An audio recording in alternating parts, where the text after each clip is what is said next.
क्या बताइए। वगैरह के बारे में बताते हैं और सर बेबी के कुकिंग वगैरह। एक एक करके हाँ, पहले मुस्कान कुमारी आप बताइए क्या बताते हैं। सिर्फ हेल्थ वगैरह, चाइल्डहुड, इन्फेंसी और इन्फेंट वगैरह की हेल्थ केयर कैसे करते हैं और क्लोथिंग कैसी हमें सिलेक्ट करनी चाहिए ये सब चीजें बताते हैं। तो विशाल मेगा मार्ट जाओगे या डी मार्ट जाओगे, दोस काइंड ऑफ थिंग। फिर लाइक कौन सी दाल सही है ऐसे कि मिलावट है ना। अरे रियल इंटरेस्टिंग है, मतलब सही नहीं है तो। Sir last year home science में कोलेस्ट्रॉम भी था। क्या था? Colostrum sir cholesterol. Cholesterol. Sir colostrum जो मदर मदर फीड करती है बच्चे को इनिशियल डेज। हाँ हाँ हाँ हाँ, अच्छा अच्छा अच्छा, ठीक है ठीक है। मेरी मैम बोलते हैं कि अब होम साइंस है ना खाने से बहुत आगे बढ़ चुका है। क्या बढ़ चुका है? होम साइंस है कुकिंग से ना बहुत आगे बढ़ चुका है, उसमें और भी नई चीजें आ चुकी है सीखने के लिए। फिलहाल तो नहीं दिख रही। मेरा फिलहाल तो नहीं दिख रही, होंगी आई होंगी for sure, but right now I can not see anything. Clothing, सही है। असलियत तो शिखा से पूछो आप, वो बताएगी, वो भी फुर्सत से। राइट, चलो गुड इवनिंग फ्रेंड्स, प्रियांशी। चलिए now let me start the screen share. चलिए देखते हैं आज की कहानी हमारे यहाँ पे क्या है। आज हम सीखेंगे एक चैप्टर जिसका नाम है इकोसिस्टम। बड़ा ही सिंपल सा चैप्टर है, ज्यादा टाइम लेगा नहीं। सब कुछ सही रहा तो 3 लेक्चर में खत्म हो जाएगा, राइट, और सब कुछ सही नहीं रहा तो 4 लेक्चर लग जाएंगे। This is a chapter of ecosystem. अगर आपको ऑक्सीजन पॉपुलेशन समझ आ चुका है देन ये उससे कंपेरेटिवली सिंपल चैप्टर है। तो चलिए बात करते हैं अबाउट द इकोसिस्टम चैप्टर। तो इकोसिस्टम में आपका टर्म आपका यहाँ होता है eco plus system. So eco में basically it's your environment, right. So आपका एनवायरमेंट एक इन्फ्लुएंस क्रिएट करता है आपके हैबिटेट के अंदर, and that is called as by ecosystem. Okay, so अगर मैं आपको यहाँ पे थोड़ा सा बताऊं यहाँ पे, जब भी हम बात करते हैं when you get a term like a ecosystem, आपको याद रखना है कि इसमें 2 कंपोनेंट आते हैं। एक you will have the biotic component,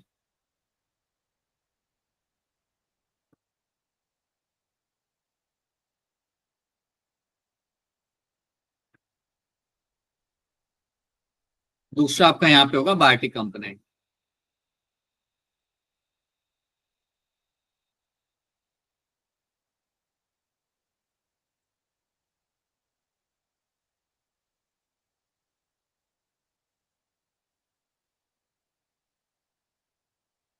abiotic component में बेसिकली आपके यहाँ पे क्या होता है बेटा, यहाँ पे आपके आते हैं लाइक सारे नॉन लिविंग फैक्टर्स, जैसे आपका यहाँ पे हो गया वाटर, हो गया सॉइल, हो गया टेम्परेचर, हो गया सनलाइट, हो गया, right. They will all come under the abiotic factor. क्योंकि देखो आप ये बात समझो कि सनलाइट हो गया या टेम्परेचर हो गया, ये इन्फ्लुएंस करता है एक हैबिटेट को, इन्फ्लुएंस करता है वहां पे किस टाइप के प्लांट्स होंगे, किस टाइप के एनिमल्स होंगे, सारा इन्फ्लुएंस करता है। Abiotic factor are very important, right. उसके साथ साथ बायोटिक कंपोनेंट में आपके सारे एनिमल्स आते हैं, एनिमल्स, प्लांट्स, ऑर्गेनिजम्स, जो भी आपका रहेगा वो आएगा आपका बायोटिक कंपोनेंट के अंदर। तो ये दोनों कंपोनेंट मिलके आपको बनाते हैं आपका इकोसिस्टम। फॉर एग्जाम्पल, अगर आप जाते हो हिमालय के अंदर, अगर आप हिमाचल, जम्मू कश्मीर अगर आप जाते हो, तो वहां पे आपको मिलता है एक स्पेसिफिक टाइप का प्लांट, आपको पाइन ट्री देखने के लिए मिलता है।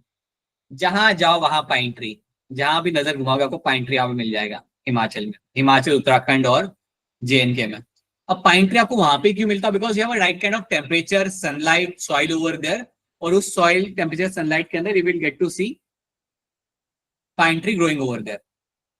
वहां पे आपको आपके पाइन ट्री ग्रो करते हुए मिल जाते हैं, थ्राइव करते हुए आपको वहां पे मिल जाते हैं। So that is something you have to understand कि हर एक अबायोटिक फैक्टर इन्फ्लुएंस करता है कि आपको किस टाइप के प्लांट्स मिलेंगे, किस टाइप के एनिमल्स आपको वहां पे देखने के लिए आपको मिलेंगे, ठीक है। ऐसे आप सोचोगे थोड़ी देर के बाद इन सब चीजों के बारे में। Now you have this planet, you have this grassland, grassland है आपके सामने, you have your forest, forest है आपके सामने, pond ecosystem and your marine ecosystem. तो आपके पास इकोसिस्टम अलग अलग टाइप्स के हैं, ग्रासलैंड है, फॉरेस्ट है, मराइन इकोसिस्टम है, and then you have a pond ecosystem, right. तो अलग अलग इकोसिस्टम आपके सामने, और हर एक इकोसिस्टम के ऊपर अलग अलग इन्फ्लुएंस आ रहा होता है अबायोटिक फैक्टर्स का। फॉर एग्जाम्पल आपके फॉरेस्ट में सनलाइट टेम्परेचर का अलग इन्फ्लुएंस होगा, वही सनलाइट टेम्परेचर का इन्फ्लुएंस थोड़ा अलग हो जाता है जब आप बात करते हो ओशंस के बारे में, तो वही हम यहाँ पे सीखेंगे। तो आज का हमारा जो ऑब्जेक्टिव यहाँ पे होगा वो रहेगा to understand ecosystem structure and function, productivity and decomposition. ये 3 चीजों को हमें यहाँ पे समझना पड़ेगा। These are the 3 things which we have to understand. इस चैप्टर में से जनरली आपके 1 से 2 क्वेश्चन आपके यहाँ पे बन के आ सकते हैं। So can get 1 to 2 questions coming from this particular chapter. So इतना वेटेज आपका यहाँ पे आ सकता है। 1 to 2 questions you will find coming from this chapter. Okay, energy flow आज हमारा हो नहीं पाएगा, ये हम बाद में देख लेंगे। पहले हम ये 3 टॉपिक हम यहाँ पे कवर करते हैं। सो यहाँ पे आप देख सकते हो, you have a patch of land, caterpillar, A butterfly, this all is a ecosystem, right. अब आपके सामने यहाँ पे एक और इकोसिस्टम आपके सामने यहाँ पे, या वो फॉरेस्ट या वो ग्रासेस या वो एक फॉरेस्ट जहाँ पे कई सारे एनिमल्स हैं। तो एक काम करो, मुझे बताओ हैंड रेस करके आपको कौन से एनिमल्स आपको यहाँ पे दिख रहे हैं। हैंड रेस करना और बताना कि कितने एनिमल्स आप दिख रहे हैं, कितने आप आइडेंटिफाई कर रहे हो सही से, कितने अच्छे हो आप लोग एनिमल आइडेंटिफिकेशन के अंदर। चलिए देखते हैं। चलिए तमन्ना आप बताइए कौन सा एनिमल एनिमल आपको यहाँ पे दिख रहा है, बोलिए। सर सबसे पहले डियर, ठीक है, डियर हो गया आपका एक, ठीक है। फिर रैबिट, रैबिट भी आपका यहाँ पे हो गया, ठीक है। वुडपेकर, ओहो, वुडपेकर आइडेंटिफाई कर लिया आपने, क्या बात है, राइट। फिर सर फॉक्स, भी हो गया आइडेंटिफाई, ओके। फिर आउल, आउल भी देख लिया आपने, चलिए वेरी फिर गुड। सर फिर वो स्पैरो, ठीक है, नाम नहीं स्पैरो, याद आ रहा मेरे को। ठीक है, हाँ। फिर और गिलहरी। गिलहरी, स्क्विरल आपकी यहाँ पे आ गई, ठीक है। एंड द मेरी लास्ट मम्मा वन, मेरी मम्मा पीछे से बोल रही है स्क्वायर बॉल। और फिर सुअर मे बी, राइट राइट, ठीक आ जाएगा आपके यहाँ पे, वाइल्ड भी आ जाएगा, राइट। और शायद हो गया, पीग के बच्चे हैं साथ में उसके। हाँ वही है, पीक के बच्चे ही, हाँ अब उनको नहीं गिनना, ठीक है। Right, this is what you find over here, this are the thing. अब एक एनिमल था जो आप लोगों ने मिस कर दिया, वैसे कोई है जो बता सकता है एक और एनिमल है यहाँ पे? कोई नहीं बता सकता, एक और एनिमल है यहाँ पे दिख रहा है। स्पाइक्स है, हाँ, उसका नाम कहाँ पे है वो? नीचे है, ऊपर है? सर नीचे है डियर। सर, कॉर्नर में। नीचे है, यस। यहाँ पे एक एनिमल आपको दिख रहा है, दैट इज योर हेजहॉग, से हम कहते हैं हेजहॉग। हिंदी में क्या बोलते हैं सर? ये मैं नहीं मालूम बेटा, मुझे पता नहीं मालूम मुझे। हेजहॉग बोलते हैं। वो पता है एक कार्टून आया था sonic the hedgehog, yes sir, sonic hedgehog, yes भी सर। देखा होगा, सुना होगा। वो हेजहॉग ये होता है, वो तो ब्लू कलर का होता है, वैसे ब्लू कलर का रियल में नहीं होता, बट दैट्स अ हेजहॉग, ठीक है। अच्छा, अब हेजहॉग के चक्कर में हमारे ये नाम नहीं दिख रहा, देखो। The term ecosystem was coined for the first time by A G Tansley. A G Tansley ने सबसे पहले आपको ये टर्म कॉइल किया था इकोसिस्टम वाला, तो ये बात याद रखना कि एजी टेंसली ने सबसे पहले ये टर्म यहाँ पे आपका कॉइल पॉइंट किया था। He used the term first of all, A G Tansley, ये नाम याद रखना।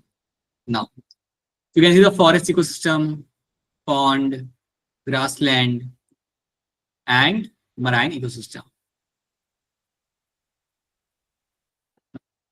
हम इकोसिस्टम को 2 पार्ट में डिवाइड करते हैं, एक होता है नेचुरल, एक होता है आपके यहाँ पे आर्टिफिशियल।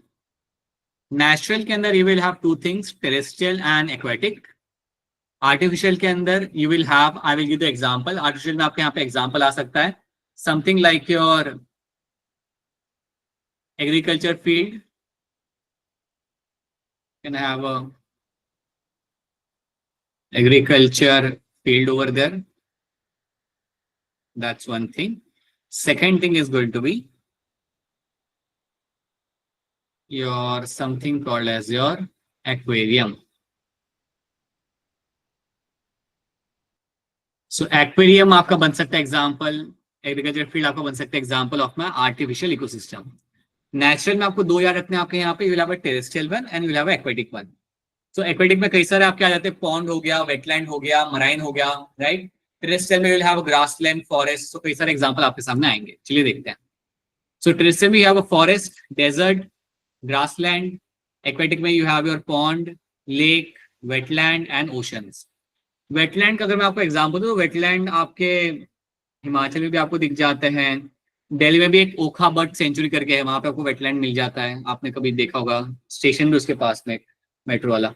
सो ओखा बर्ड सेंचुरी के पास में आपको वेटलैंड मिल जाता है। तो वेटलैंड बेसिकली होता तो क्या है ना, कौन सा मेट्रो स्टेशन? वो मुझे याद करना पड़ेगा, but you type Okha bird sanctuary in Delhi, you will find that, ओखा।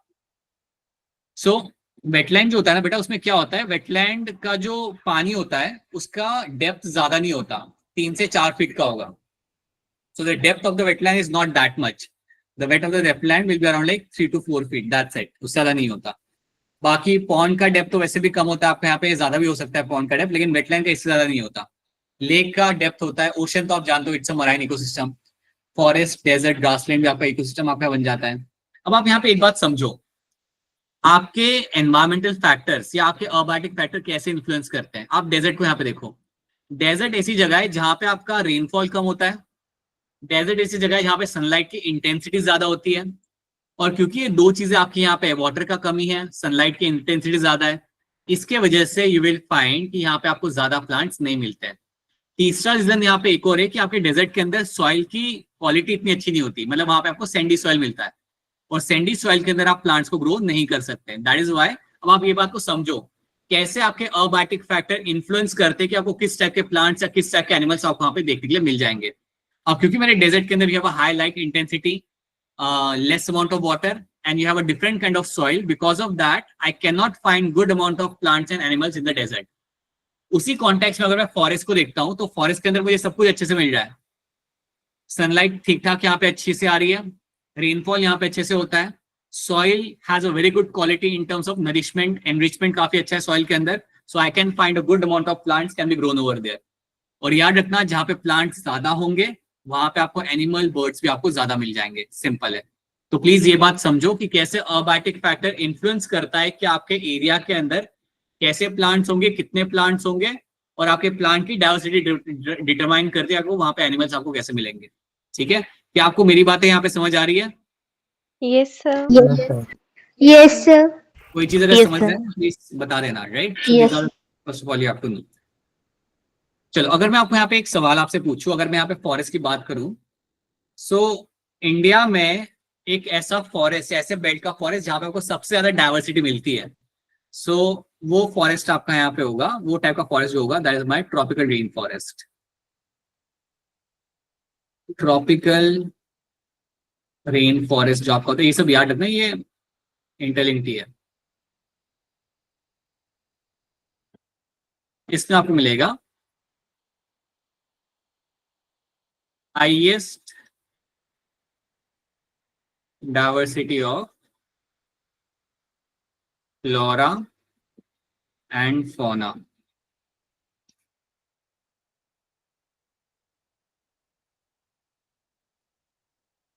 ठीक है, सो ट्रॉपिकल रेन फॉरेस्ट के अंदर you should always know that it will have the highest diversity of flora and fauna, आपको यहाँ मिलेगा देखने के लिए, that is something you have to no.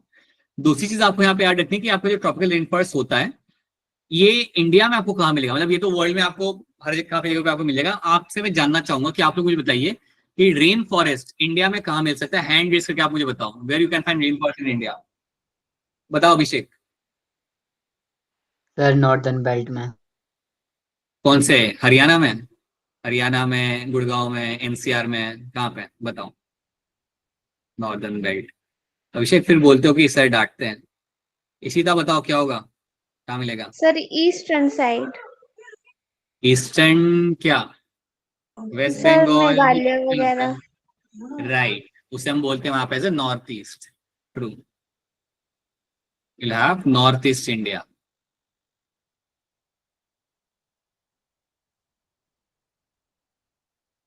तो नॉर्थ ईस्ट इंडिया में याद रखना, ये आप दिस स्टेट्स ना आपके मेघालय, मिजोरम, नागालैंड, अरुणाचल प्रदेश, मणिपुर, सिक्किम, ये सारे नॉर्थ ईस्ट में आते हैं।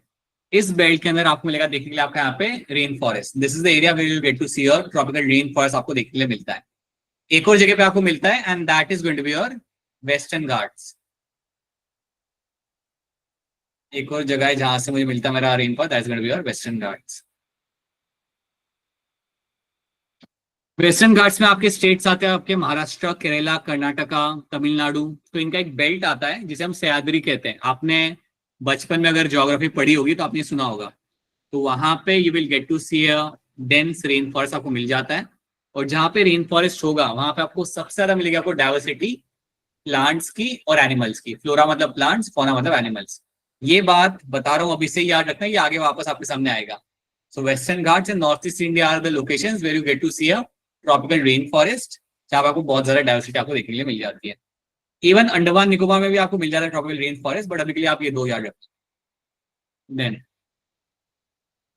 artificial ecosystem, aquarium, cropland, garden are the example of my artificial ecosystem। ठीक है। अबार्टिक फैक्टर्स यहाँ पे आपके क्या होते हैं देख लेते हैं। सॉइल, वाटर, सनलाइट, टेम्परेचर सब इन्फ्लुएंस करता है। सारी चीजें इन्फ्लुएंस करती है मेरे इकोसिस्टम को, मेरे एक हैबिटेट को। बार्टिक फैक्टर, प्लांट्स, एनिमल्स और sheep, herbivores, so these are the examples of a biotic factor। तो biotic factor, abiotic factor दोनों काफी यहाँ पे आपके स्ट्रांगली इन्फ्लुएंस करते हैं कि किस टाइप का इकोसिस्टम आपको यहाँ पे देखने के लिए मिलेगा, राइट। तो हमेशा इनके बीच आपका यहाँ पे इंटरेक्शन हो रहा होता है। Let's talk about my stratification. अब देखो होता क्या है ना कि अगर आप किसी फॉरेस्ट में जाओ, if you get into a forest, तो फॉरेस्ट में आपको अलग अलग टाइप के प्लांट्स मिलेंगे। आपको नीचे ग्रास मिलेगी, उसके बाद आपको वहाँ पे हर्ब्स मिलेंगे, हर्ब्स के साथ आपको वहाँ पे श्रब्स मिलेंगे, and then you will also have a large trees. तो आपको अलग अलग कैटेगरी के, आपको अलग अलग लेवल के आपके प्लांट्स मिलते हैं, grasses, herbs, shrubs and trees. So ये जो वर्टिकल डाइवर्सिफिकेशन आपको यहाँ पे मिल रहा है, इसको हम बोलते हैं यहाँ पे स्ट्रैटिफिकेशन। तो एक ही एरिया के अंदर आपको अलग अलग स्पीशीज आपको मिल रही है देखने के लिए, और अलग अलग लेवल पे वो, and that is called as my stratification. तो इसको हम बोलते हैं यहाँ पे स्ट्रैटिफिकेशन। यहाँ पे देखो, the vertical distribution of different species occupying different level, the vertical distribution of different species occupying different level is called as my stratification. अब इसको मैं एक और स्लाइड देके आपको यहाँ पे समझाता हूँ। आप सोचो इस बारे में। आपके सामने ये फॉरेस्ट है। अगर मैं आपसे बोलूं, अगर मैं आपको ये बात स्टेटमेंट आपके सामने रखूं कि जो नीचे जो मेरा यहाँ पे प्लांट है, ये इतना फोटोसिंथेसिस नहीं कर पा रहा जितना मेरा ये वाला प्लांट कर पा रहा है, तो आप मुझे इसे कैसे एक्सप्लेन कर सकते हो? कैसे कह सकते हो कि जो मैं कह रहा हूँ वो सही है? जो मेरे यहाँ पे प्लांट है वो इतना नहीं कर पा रहा मेरा फोटोसिंथेसिस जितना मेरा ऊपर वाला प्लांट मेरे यहाँ पे कर पा रहा है, ट्री कर पा रहा है। बताइए Tamanna, what do you think? Sir क्योंकि जो ट्री जोन की हाइट ज्यादा लंबी है तो सनलाइट ज्यादा कैप्चर वो कर पाएंगे, और जो नीचे वाला क्यों नहीं कैप्चर कर पा रहा? shrubs हैं उनको सनलाइट नहीं कर पाएगा क्योंकि ऊपर रहेगा sunlight। ओके ठीक है। कोमल आप बताना चाहोगे? कोमल पांडे आप बताना चाहोगे थोड़ा बहुत? सर जो ट्रीज लंबे है वो काफी ज्यादा लाइट कैप्चर कर पाएंगे एज कम्पेयर टू जो नीचे है प्लांट। जो ट्रीज ऊपर है वो लाइट को मतलब आने नहीं देंगे नीचे तक उतना जितना ऊपर आ रहे हैं। राइट, बिल्कुल सही, बिल्कुल सही आपका। तो का बिल्कुल आपका यहाँ पे आंसर है कि जो मेरी कैनोपी है ना, यहाँ पे ये जो कैनोपी है ये ट्री की, वो इतनी वाइड है कि वो मेनली आपका सनलाइट वहां पे ले लेगी, और नीचे आपका बहुत ही कम सनलाइट पहुंचेगा लेकिन कम पहुंचेगा, और उसी कम सनलाइट को यूज करके उस प्लांट को वहां पे सर्वाइव करना है। सो आप अलग अलग लेवल पे अलग अलग टाइप के आपको यहाँ पे फोटोसिंथेसिस होते हुए भी आपको मिल जाता है। सो अगर काफी देखो, ग्रास के साथ तो इतनी दिक्कत नहीं आती क्योंकि ग्रास का साइज काफी छोटा होता है, तो उनको सनलाइट की वैसे भी कम जरूरत होती है। So you have to understand कि एक फॉरेस्ट के अंदर आपके अलग अलग लेवल आपको हमें मिल जाते हैं, and that is called by stratification, which can be very clearly seen in tropical rain forest. You have a ground layer जहां पे आपको ग्रास वास मिल जाएंगे, you have a shrub, then you have a understorey layer जो काफी big plant होते हैं लेकिन बहुत बड़े भी नहीं होते हैं। Then you have a canopy जो पूरा कवर करती है फॉरेस्ट का अपर वाला एरिया, और कुछ प्लांट होते हैं जो कैनोपी के भी ऊपर जा रहे होते हैं, उन्हें हम कहते हैं emergent. Some plant are going beyond the canopy, के ऊपर भी कुछ प्लांट है उन्हें हम कहते हैं इमर्जेंट। तो ऐसे कई सारे आपको लेयर्स आपको मिल जाते हैं। This is called as my stratification. ठीक है, चलो कॉन्सेप्ट टेस्ट करते हैं। जोर से अनम्यूट करके आंसर देना। Vertical distribution of different species occupying different level is called as what? Stratification. Stratification. Option है Option A. स्ट्रैटिफिकेशन, जो आपका आंसर यहाँ पे बिल्कुल सही है, राइट, सिंपल। तो ये डेफिनेशन याद रखना हमेशा यहाँ पे, and that is what you have to know. चलो आगे बढ़ते हैं, स्ट्रक्चर ऑफ इकोसिस्टम देखते हैं। सो इकोसिस्टम में यह अबायोटिक एंड बायोटिक फैक्टर, हमने अभी भी बात किया था इनके बारे में, and please understand it creates influence. आपको भी नोटिस करना, अभी मैंने बात किया था आपके नॉर्थ ईस्ट के फॉरेस्ट के बारे में, तो नॉर्थ ईस्ट में you have a dense forest, tropical rain forest. आप ये भी नोटिस करो कि जहां पे ट्रॉपिकल रेन फॉरेस्ट होता है वहां पे you have a huge amount of rainfall. आपने ये बात तो बचपन में पढ़ी होगी ना कि मेघालय वाले कुछ सिटीज है, वहां पे कुछ टाउन है which get highest amount of rainfall every year. Yes, तो sir. Yes, sir. These are Yes, these sir. Are true, so these are the belt जहां पे इतना ज्यादा आपका रेनफॉल होता है, so it does have influence on the ecosystem. तो rainfall अगर ज्यादा होगा तो ऑब्वियसली आपका सॉइल के अंदर पानी रहेगा, you can actually have a good amount of like water for growth, soil अच्छा रहता है वहां पे, सनलाइट इनफ है, so you find a dense forest. और याद रखना, जितना डेंस फॉरेस्ट उतना ज्यादा आपको वहां पे बायोडाइवर्सिटी आपको मिलता है। Okay, so these are the factors जो हम ऑलरेडी डिस्कस कर चुके हैं। सॉइल का भी न्यूट्रिएंट काफी मैटर करता है, अगर सॉइल के अंदर न्यूट्रिएंट्स ना हो आपका प्लांट्स आपको नहीं मिलेगा। अगर आपका प्लांट्स अगर आपको वहां पे नहीं मिल रहा, then ultimately you will find no other biotic component will be seen over there. ठीक है, सो बायोटिक फैक्टर्स में क्या क्या आते हैं? प्रोड्यूसर्स आते हैं, कंज्यूमर्स आते हैं, and you also have decomposers. जब भी डीकंपोजर्स की बात होगी ना, आपको याद रखना है दो टर्म, एक आपका होगा फंगाई और बैक्टीरिया। मराइन इकोसिस्टम में आपको फ्लैजेलेट्स भी मिलते हैं, बट फिलहाल के याद रखना fungi and bacteria are my decomposer. So if someone ask you कि यार डीकंपोजर कौन होता है, फंगाई बैक्टीरिया, सिंपल। कंज्यूमर्स में हम लोग भी आते हैं, गाय भी आती है, टाइगर भी आता है, so all come consumer which are heterotrophs. And producers में you will have the autotrophs, basically they will make their own food. Plants, algae, cyanobacteria are all my producers. चलो, अब यहाँ पे आपका क्या हो रहा है? यू आर फाइंडिंग कि सनलाइट से आपका आ रहा है, प्लांट के अंदर होगा फोटोसिंथेसिस, ये प्लांट अपना खाना बनाएगा, फिर इसको कौन खाएगा? इसको कैटल खाएगी। अब कैटल ने प्लांट को खाया, उसके कुछ दिनों के बाद उसकी डेथ हो गई, तो डेथ होने के बाद इसके डिकम्पोज कौन करेगा? डीकम्पोजर्स, आपके फंगाई, बैक्टीरिया, इसे करेंगे डीकम्पोज। और डीकम्पोज करने के बाद क्या होगा? आपका सारा न्यूट्रिएंट जो कैटल में था वो आपका सॉइल में आ गया, और जैसे ही आपका न्यूट्रिएंट सॉइल में आ गया, देन वहां से मिनरल्स को रीएब्सॉर्ब कर लिया जाएगा by my producers. So from there minerals will be reabsorb by my producers. So that is what you find happening over here. अब यहाँ पे मैं आपको एक चीज बताना चाहूंगा, एनर्जी का जो फ्लो होता है ना इकोसिस्टम में, वो हमेशा होता है एक सिंगल डायरेक्शन के अंदर। मतलब प्रोड्यूसर से कंज्यूमर, कंज्यूमर से सेकेंडरी कंज्यूमर अगर जरूरत पड़े तो, और उसके बाद डीकंपोजर। तो जो भी एनर्जी का फ्लो होगा it will be always happening in the single direction, जिसे मैं कहता हूं यहाँ पे यूनिडायरेक्शनल। सो याद रखना, किसी भी फूड चेन के अंदर, पता है बचपन में आप लोग फूड चेन बना देते हैं कि ग्रास को खाया ग्रास हॉपर ने, ग्रास हॉपर को फ्रॉग ने खाया, फ्रॉग को स्नेक ने खाया, Yes, sir. ईगल आके उठा के लेके चली गई। सो एनर्जी का फ्लो हमेशा रहेगा एक सिंगल डायरेक्शन में, it is going to be unidirectional. तो याद रखना हमेशा that energy flow will be always going to be in my unidirectional.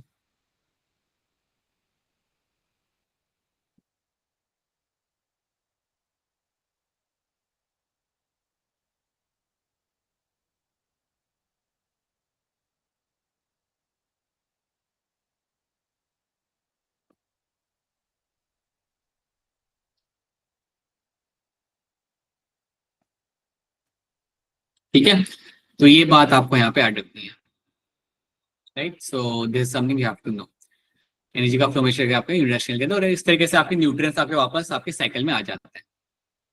So continuous input and flow of energy will be seen. अब देखो, आपके यहाँ पे हम बात करते हैं, अगर हम पिरामिड बनाते हैं, सो नीचे आपका आएगा प्रोड्यूसर, जहां पे आपका प्लांट, एल्गे, साइनोबैक्टीरिया सब आ जाएंगे। Then you will have a primary consumer. Primary consumer में आपके यहाँ पे आएगा इंसेक्ट आएगा, माइस आएगा, रैबिट आएगा, जो प्रोड्यूसर्स को खा रहा है, जो प्लांट्स को खा रहा है। ठीक है, then you will have a secondary consumer, जहां पे आप कहेंगे लायन, टाइगर, चीता आ सकते हैं, राइट? फ्रॉग, स्नेक यहाँ पे डाला हुआ है, बट यू कैन अंडरस्टैंड ये वो होते हैं जो प्राइमरी कंज्यूमर को खा रहे होते हैं। सेकेंडरी कंज्यूमर वो होता है जो कार्निवर होता है, जो हर्बीवर्स को खा रहा होता है। And then you can have a tertiary consumer which can have a aquatic ecosystem में फिश हो जाएगा, लैंड के ऊपर बिग बर्ड या मैमल हो जाएगा, right? So you have 4 trophic level. सबसे नीचे आपका यहाँ पे आएगा प्रोड्यूसर्स। सो आपकी पूरी कहानी प्रोड्यूसर से ही स्टार्ट होती है। सो बिना प्रोड्यूसर्स के आपकी स्टोरी स्टार्ट ही नहीं होगी। ओके, अब मुझे एक बात बताओ, आप लोग ह्यूमंस कहाँ पे आएंगे? ट्रॉपिक लेवल नंबर 2 पे आएंगे, 3 पे आएंगे, 4 पे आएंगे, 1 पे आएंगे? कहाँ पे आएंगे ह्यूमंस? 4 पे। 4 पे। 4 पे आएंगे। 4 पे सर। बताओ तमन्ना, आप क्या कह रहे हो? वैसे ही बोल दो, अरे इतना ट्री प्रैक्टिस कर। ट्री पे आएंगे, सेकेंडरी में आएंगे मे बी। पिंजरे में आएंगे। ठीक है, अब मेरी बात याद रखो, मैं ह्यूमन हूँ। अगर मैं जाके आपके खेत से डायरेक्टली पालक निकाल के खा रहा हूँ, तो मैं किस में आऊंगा? सेकेंडरी में आऊंगा या प्राइमरी में आऊंगा? प्राइमरी। प्राइमरी। प्राइमरी। प्राइमरी में आऊंगा ना मैं। सिंपल सी बात है, राइट। और उसी तरीके से अगर मैंने आपके आपके घर की एक्वेरियम की फिश निकाल के लेके चला गया, राइट, और घर जाके बना ली मैंने, पका के खा ली, तो फिर मैं किसके अंदर आऊंगा? कैंडी। सेकेंडरी के अंदर आऊंगा। तो याद रखना, ह्यूमंस के साथ ये फिक्स नहीं है। Humans can come in different trophic levels, right. Humans आपके ट्रॉपिक लेवल 2 पे भी आ सकते हैं, 3 पे भी आ सकते हैं, 4 पे भी आ सकते हैं। ठीक है, so humans can come in different trophic levels यहाँ पे। बट प्राइमरी कंज्यूमर जो आपका होगा वो हमेशा आपका आएगा 2 पे ही आएगा। और याद रखना, ह्यूमंस कभी भी आपका ट्रॉपिक लेवल पर 1 पे नहीं आ सकता, ये कभी नहीं हो सकता। आप में से कोई नहीं है ना जो लंच टाइम में बाहर जाके करता है फोटोसिंथेसिस, 11 बजे धूप में जाके खड़ा होकर कुछ खाना बना रहा है खुद का? No one is like you ना। So this is something you don't find happening. Trophic level 1 के अंदर you will never find humans will come in this, but 2, 3 and 4 में हम लोग आ सकते हैं। तो ये बात भी आपको यहाँ पे ऐड रखती है। चलो, so now let's have a concept test यहाँ पे। The flow of energy in an ecosystem, इसके लिए हैंड रेज कर देना। The flow of energy in ecosystem is what? Hand raise करने के लिए बोला था मैंने। हाँ, बताइए बताइए इसका आंसर बताइए। कोमल शर्मा बताइए क्या होगा इसका answer? Sir unidirectional. Komal Sharma, फटाफट एक छोटा सा फूड चेन बता दो, जल्दी से एक छोटा सा फूड चेन खुद से बना के बता दो, बोलो। अरे बता दो, कुछ नहीं होता, बता दो। सर फ्लाई को फ्रॉग खा जाएगा, फ्रॉग को स्नेक खा जाएगा, स्नेक को ईगल खा जाएगा। अच्छा ठीक है, फ्रॉग किसको खा रहा था? फ्लाई को। फ्लाई को या इंसेक्ट को। इंसेक्ट को। इंसेक्ट किसको खा रहा था? इंसेक्ट भी तो कुछ खाएगा बेटा। इंसेक्ट किसको खा रहा था? प्रोड्यूसर, प्लांट्स को खा रहा था इंसेक्ट बेटा, प्लांट्स को खा रहा था। So it all starts with the producer. हमेशा जब भी आप फूड चेन बनाओ, it's all start with the producer and then you have to go up. ठीक है, चलो। ऑलराइट, फंक्शंस ऑफ इकोसिस्टम यहाँ पे देख लेते हैं। सो इकोसिस्टम में क्या क्या चीजें हो रही होती है जो हमें डिटेल में समझनी है। यू विल हैव प्रोडक्टिविटी, हम यहाँ पे समझेंगे, decomposition, then energy flow and nutrient cycling, ये चीजें हम यहाँ पे देखेंगे। सो ये है हमारे सामने एक्वेटिक इकोसिस्टम। अब एक बात याद रखना कि एक्वेटिक अगर इकोसिस्टम है तो यहाँ पे भी आपको प्रोड्यूसर्स मिलेंगे। You will have your aquatic plants, but aquatic plants के अलावा you will also have something called as algae. Algae भी आपको यहाँ पे मिल जाएगा, राइट।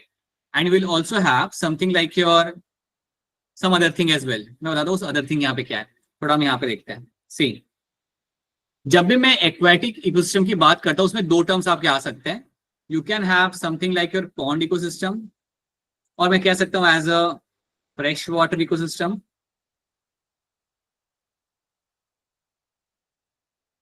फ्रेश वाटर इकोसिस्टम में क्या आएगा आपका? पॉन्ड आ जाएगा, लेक आ जाएगा, they will come under the fresh water ecosystem. और फिर आपका एक होता है यहाँ पे आपका marine ecosystem.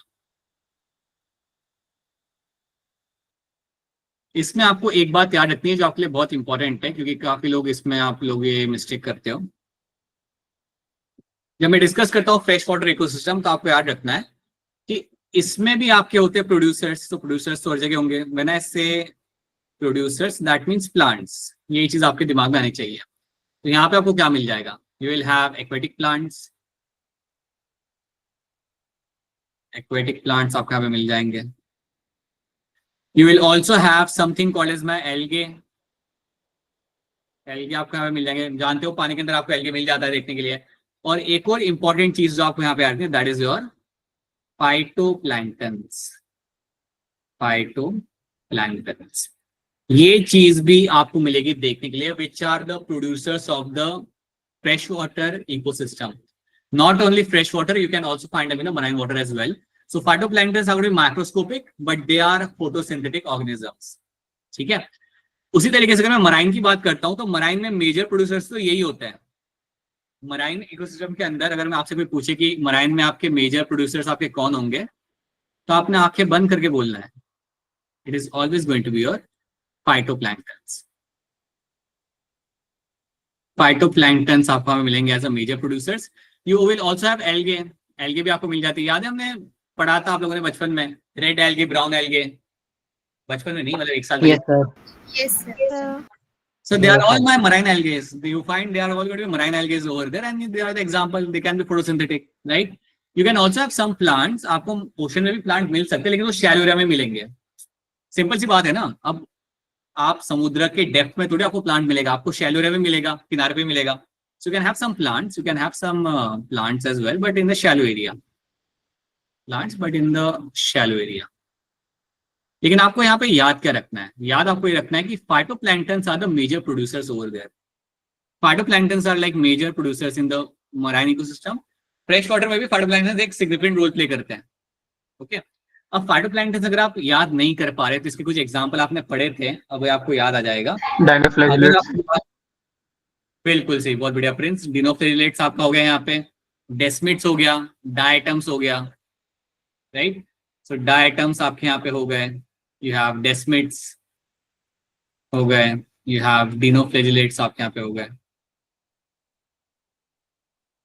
They are all going to be examples of my phytoplanktons. आपको याद आ रहा है ये डायटम्स और डेस्मिड्स को हम एक कैटेगरी में रखते थे क्राइसोफाइट्स करके। Yes, sir. Yes.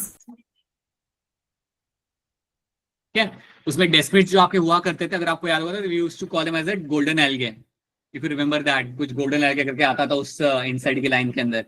So these are all examples of my phytoplanktons. I hope सबको ये याद आ रही है, आपने पढ़ा है 11th ग्रेड के अंदर। They are all my phytoplanktons, they are photosynthetic and they are like one of the major producers of the ocean. अगर आपको याद हो तो बताए एक स्टेटमेंट है इनसाइड के अंदर, who is the chief producer of ocean, फिर उसका आंसर होता था डायटम्स। याद आ रहा है नहीं आ रहा? Yes, sir. आ रहा है। Yes sir. या ऐसे सोच रहे हो कि सर क्या बोल रहे समझ राइट। ये आता था, we used to get this question भी आता था कई बार सॉल्व करने के लिए, that who is the chief producers of the ocean, and the answer was always going to be a diatom. So diatoms were supposed to be a chief producers of the ocean. ठीक है, तो ये बातें आपको रखनी है यहाँ पे यार।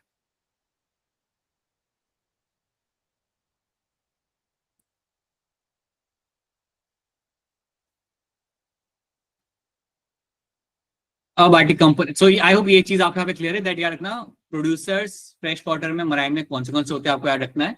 And phytoplanktons are important because ocean में तो फाइटोप्लैंक्टन से ही सब कुछ चलता है। ठीक है, देन अबायोटिक कंपोनेंट क्या होता है हम यहाँ पे जानते हैं। सन, सॉइल, वाटर के अंदर जो इनऑर्गेनिक मैटर होता है वो भी मैटर करता है, इनऑर्गेनिक ऑर्गेनिक कंपोनेंट जो होता है वो भी मैटर करता है।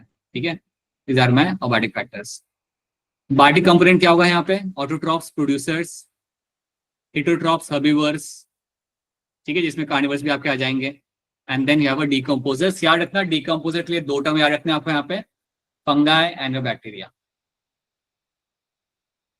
Okay, factors that regulate the rate of function of the entire pond. अगर एक पॉन्ड है तो कौन से फैक्टर उसे लाइक इन्फ्लुएंस करते हैं? एक आपको हो गया सनलाइट, कितना सनलाइट आ रहा है वहां पे, कितना पहुंच रहा है पॉन्ड के डेप्थ तक, वो इन्फ्लुएंस करता है। टेम्परेचर, बिल्कुल, अगर आपका टेम्परेचर बहुत लो है तो आपके कोई एनिमल या प्लांट वहां पे सर्वाइव नहीं करेंगे। So you need to have a temperature जिसकी वजह से आप उसके ऊपर डिपेंड करता है कि आपको क्या क्या वहां पे देखने के लिए आपको मिल जाएगा। डे लेंथ, कितना डे लेंथ है उस एरिया का, कितना लंबा दिन है, कितनी छोटी रात है, it matters a lot.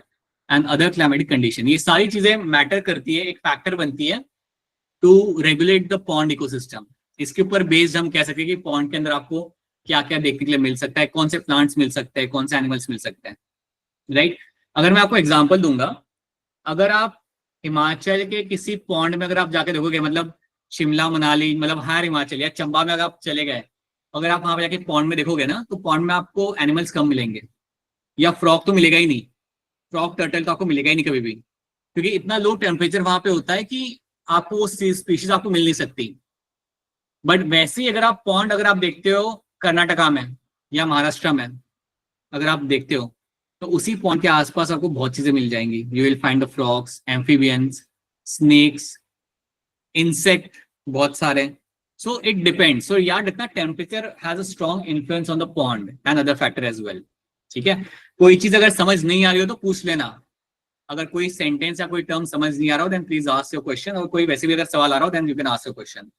I hope कोई चैट में किसका भी यहाँ पे सवाल नहीं है। Let me just check, chat पे बातें चले। पैराग्राफ की लास्ट लाइन थी, ये क्या हो रहा है? ठीक है, ऑलराइट, चलिए आगे बढ़ते हैं। सो ऑटोट्रॉपिक कंपोनेंट में अंदर क्या क्या यहाँ पे आता है, phytoplankton, algae and submerged plant. मैं आपको ऑलरेडी बता चुका हूँ, this is the producers of my ecosystem. Delhi पे रोड पे ही लेक मिल जाए, हाँ बेटा, लेकिन वहां पे आपको देखना, वहां पे क्योंकि पानी में कुछ नहीं होता, इसलिए you don't find any plants over there, so a bad ecosystem. So phytoplankton, algae, submerged plant are my autotrophs over here. Consumers कौन कौन होते हैं? जू प्लैंक्टन आपका कंज्यूमर होता है, तो जू प्लैंक्टन भी काफी माइक्रोस्कोपिक ही होता है आपका ये, इट कंज्यूम्स ऑन फाइटोप्लैंक्टन्स। तो जू प्लैंक्टन खाता है फाइटोप्लैंक्टन को, ठीक है। और जू प्लैंक्टन्स आपको सरफेस पे भी मिलते हैं और कुछ आपको मिलते हैं bottom dwellers which are seen in the depth of the ocean और pond, and then you have a large fish, ठीक है। ये क्या है? टर्टल और फ्रॉग तो नहीं मिलते हैं बेटा, फ्रॉग तो भी मिल जाए, टर्टल नहीं मिलते हैं। हाँ टैडपोल मिल जाते हैं, टैडपोल मेरा तो फ्रॉग भी आसपास ही होगा आपको वहाँ पे, लेकिन टर्टल मुश्किल होता है देखना। टर्टल एक तो है, टर्टल के साथ दिक्कत ये कि टर्टल मिलता है तो लोग घर ले जाते हैं सडनली, ये मैंने देखा है कि काफी लोग ये करते हैं कि अगर टर्टल मिलता है उन्हें रोड पे तो वो घर ले जाते हैं and they keep it as a pet, पता नहीं क्यों, बट यार it's rare to find turtle वैसे ही घूमता हुआ। So you have this, these are my consumers, ये मेरे यहाँ पे कंज्यूमर्स हैं। अगर आपके बायो टीचर अगर आपको अलाउ करते हैं तो आप क्या कर सकते हो मालूम है क्या? एक कहीं से पॉन्ड के पास से आप थोड़ा सा पानी लेके आओ, अगर आप उसे ड्रॉपर से उस पानी को अगर आप डालोगे ना स्लाइड के ऊपर, और अगर आप उसे वहां पे ऑब्जर्व करते हो, then you can actually see zooplanktons and phytoplanktons आपको देखने के लिए मिल जाएंगे, ठीक है। You can actually see them, right, it's actually you can find them running around. तो अगर आपकी बायो टीचर अगर आपको अलाउ करते हैं, अभी तो वैसे 2 साल हो गया तो आपको अलाउ करेंगी, अब तो जान पहचान बन गई होगी ना आपकी अच्छे से, यू कैन एक्चुअली टेल कि मुझे चाहिए माइक्रोस्कोप यूज करने के लिए, and you can do that. Priya क्या करिए यहाँ पे? पूजा करते हैं, लो तो कर देंगे बट कौन नहीं ठीक है। अरे बेटा अगर वो लोग पूजा कर रहे हैं तो पूजा करके वापस छोड़ भी तो दे, पूजा करके रख लिया आपने उसे, ये क्या बात हो गई? So you should release them back the turtle into the pond ना, पूजा करके। Okay. So now you have decomposer of pond ecosystem. You will find your fungi, bacteria, and also some flagellates. कुछ flagellates भी होते हैं which can behave as a decomposer. तो ये बात भी याद रखते हैं यहाँ पे। चलो आगे बढ़ते हैं। The decomposer decay and mineralize the dead material and release them back into the sediments and the water. बिल्कुल decomposer का काम ही होता है कि उसे decompose करना organic matter को, ताकि वो वापस से साइकिल के अंदर आ सके minerals, and then the minerals can be absorb by the plants और द अदर लाइक और द अदर योर प्रोड्यूसर्स, ठीक है। So that is something we have seen. Now let's talk about my productivity. अब जब मैं बात करता हूँ प्रोडक्टिविटी के बारे में, उसके पहले कुछ क्वेश्चन यहाँ पे सॉल्व करते हैं। तो हैंड रेज करेंगे आप लोग इसके लिए। Which one is a natures cleaner? इनमें से किनको हम बोलते हैं आप एज अ नेचर के क्लीनर? जल्दी जल्दी हैंड रेज करिए ताकि हम आंसर करके आगे बढ़ सकें। सो बताइए शिखा दुबे, क्या होगा इसका आंसर यहाँ पे? Sir option C. उन्नति क्या लग रहा है आपको? Sir C. And Muskan Kumari? Sir C. Muskan Kumari आप मुझे ये बताओ कि डीकंपोजर तो मुझे समझ आ रही है, स्कैवेंजर क्या होता है? जो सफाई करते हैं सर, आई मीन जो लाइक वो गटर वगैरह साफ झाड़ू मार रहा है करते कोई, कुछ भी बताइए। कोमल पांडे आप बताना चाहेंगे स्कैवेंजर्स क्या होते हैं? Which feeds on dead and decaying matter, जो एनिमल्स जो डेड एंड डिकेइंग मैटर पर फीड करते हैं उन्हें स्कैवेंजर्स कहते हैं। फॉर एग्जांपल आपका वल्चर हो गया, हाइना हो गया, so that are the example of scavenger. So vulture एक बहुत बड़ा एग्जांपल है। वल्चर क्या करता है ना कि अगर उसे वो खुद से कभी मारता नहीं है, वल्चर से भाग नहीं रहा होता, कभी देखना वल्चर रैबिट के पीछे भाग नहीं रहा होता, वो वेट करता है वो वेट करता है कि आज नहीं तो कल तो इसकी डेथ होनी है, और जब एनिमल की डेथ होती है then it will come around the animal and then will eat the animal. So they are the scavengers over there, right. Hyena भी कई बार ऐसा करते हैं, और भी कई सारे स्कैवेंजर्स होते हैं, सो याद रखना, these are my scavengers. Okay, question number 2, autotrophs are going to be what? ABCD बताइए, बताइए कौन बताएगा इसका आंसर? बताइए Abhishek. Producer. Producer is going to correct answer. Abhishek बताओ कौन होता है प्रोड्यूसर आपका टेरेस्ट्रियल इकोसिस्टम के अंदर? Sir plants, tree. Plants, tree, and what about animals? Animals. Animals, Right, that's it. So plants, trees are the only producers in the terrestrial ecosystem. Aquatic में फिर आप बहुत चीजें बोलते हैं, लेकिन terrestrial में सिर्फ plant and tree. Study of interrelationship between organism and their environment is called as what? बता दो जोर से, हैंड रेस करके, जोर से बोलते हैं, अनम्यूट करके, क्या होगा इसका आंसर? Ecology. Option A. चलो ये इकोसिस्टम क्या होगा? Ecology. Sir. जी, sir alright. Option The first trophic level in the food chain will be what? पहला trophic level मैंने यहाँ पे food chain में यहाँ पे क्या आ जाएगा? बताइए इशिता, जल्दी बोलिए इसका आंसर क्या होगा? Sir A. Right, green plants are going to come under the first trophic level. Ishita क्या मैं कह सकता, अच्छा मुझे इशिता ये बताओ, साइनोबैक्टीरिया कहाँ पे आएगा? पहले ट्रॉपिक लेवल पे, दूसरे ट्रॉपिक लेवल पे? फर्स्ट। ठीक है, right. The function of ecosystem includes, इसका आंसर वैसे ही बता दो अनम्यूट करके, क्या होगा इसका आंसर? आप लोग बता दो जल्दी से, आगे बढ़ते हैं. Option D. Sir all of the above. Productivity, decomposition, nutrient cycling, everything becomes a function of the ecosystem. ठीक है, चलो अब हम देखते हैं कि बायोमास क्या होता है. अब बायोमास अगर आपको याद हो तो ये मैंने आपको समझाया था, सिखाया था. अगर आपको याद हो तो मैंने बताया था कि कैसे आप एनिमल का नंबर नहीं काउंट करते, आप बायोमास कैलकुलेट कर लेते हो, जिससे आपको एक ज्यादा बेटर आइडिया आपको लगता है. याद है मैंने आपको सिखाया था कि आप डियर का बायोमास कैलकुलेट करते हो अगर आपको वहां पे एक लेपर्ड को Yes, रिलीज sir. करना है, सो यू डू दैट, है ना. फिर हमने Yes, एक और sir. एग्जांपल, अगर आप, हाँ जी, एक और एग्जाम्पल मैंने आपको बताया था कि अगर एक बैनियन ट्री है और उसके साथ में आपके पास 20 आपके कैरेट ग्रास के प्लांट हैं, तो सिंपल सी बात है वो बनियन ट्री बहुत बड़ा है, इवन उसका नंबर एक ही नहीं, उसका नंबर, उसका साइज काफी बड़ा है, तो उसका बायोमास ज्यादा होगा. सो बायोमास कैलकुलेट करना इकोलॉजी में इज मच मोर रेलेवेंट और वो यूजफुल होता है. तो चलिए देखते हैं. Biomass is a mass of living biological organism in a given area or ecosystem in a given time. So it's a living mass of organism in a given area in a given time is called as my biomass. Okay, इसको हम यहाँ पे देखते हैं. Let's talk about my primary productivity. जैसे ही आपके सामने ये टर्म आएगा, आपके दिमाग में एक ही चीज आनी चाहिए, and that is your photosynthesis.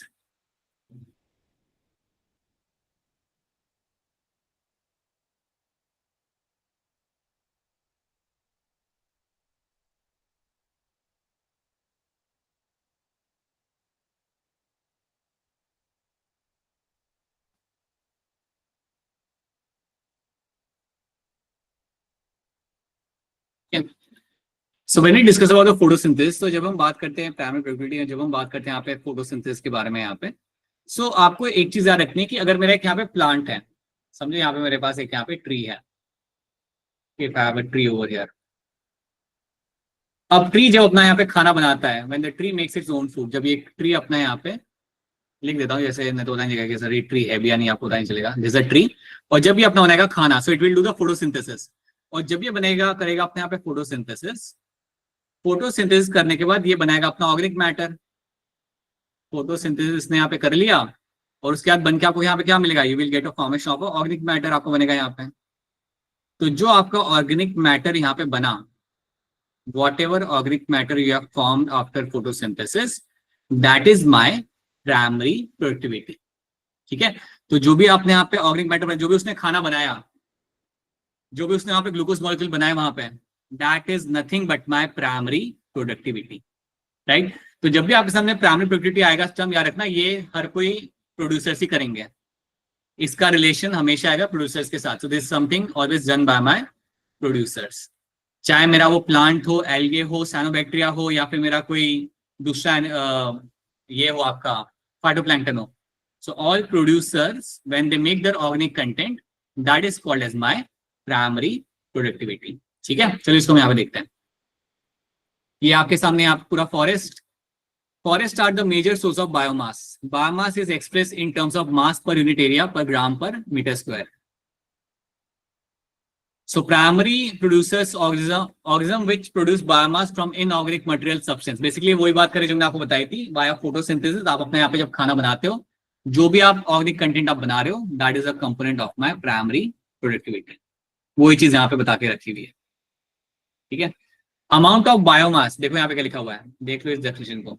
Amount of biomass और ऑर्गेनिक मैटर प्रोड्यूस्ड पर unit area over a time period by plant during photosynthesis is called as my primary productivity.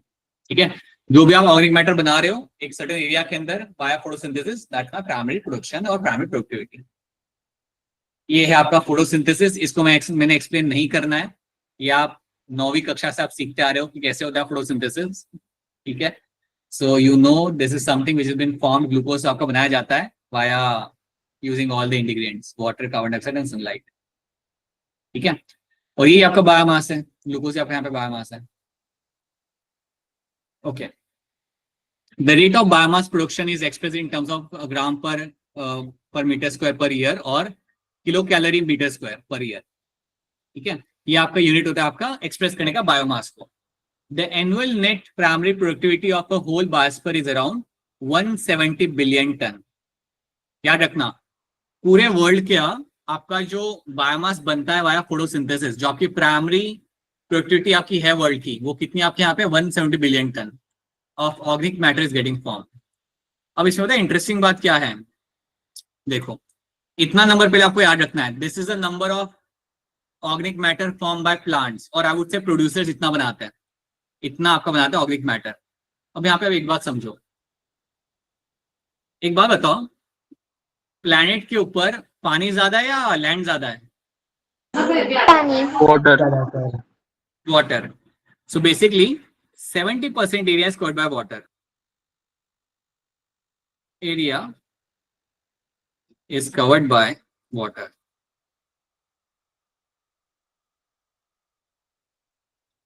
उसमें भी अगर मैं स्पेसिफिकली आपको यहाँ पे बोलूँ तो ओशन ज्यादा एरिया यहाँ पे कवर कर रहा है आपका, फ्रेश वाटर तो बहुत छोटा सा एरिया कवर करता है। ठीक है, अब इंटरेस्टिंग बात यह है कि 70% एरिया आपके यहाँ पे ओशंस कवर कर रहे हैं। इवन आफ्टर दैट ओशन में से जो आपको प्रोडक्टिविटी जो आपको यहाँ पे मिलके आ रही है, वो आपकी आ रही है सिर्फ 50 billion ton. You have 50 billion ton of organic matter is coming from the oceans।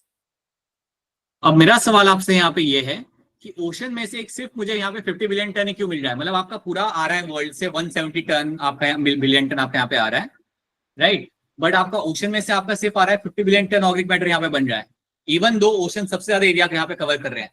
तो क्या मुझे कोई हैंड रेज करके यहाँ पे बता सकता है कि इसका रीजन यहाँ पे क्या हो सकता है? जल्दी